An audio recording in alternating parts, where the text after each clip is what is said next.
Hey guys, welcome back to our channel. So for today's video, I'm going to teach you how you can easily remove a listing from Zillow. So first, you may want to head over to Zillow.com and of course, make sure that you're logged into your account. Next, click on Manage Rentals or you can simply hover your mouse, then click on My Listings. Next, from here, look for the property or listing that you would like to remove.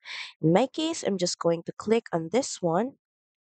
Now, from the listing overview, you should see a three dot icon beside your listings address. Now, all you have to do is click on it, then click on Archive Property.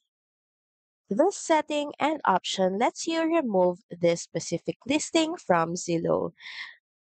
Just confirm removal by clicking on the Archive button.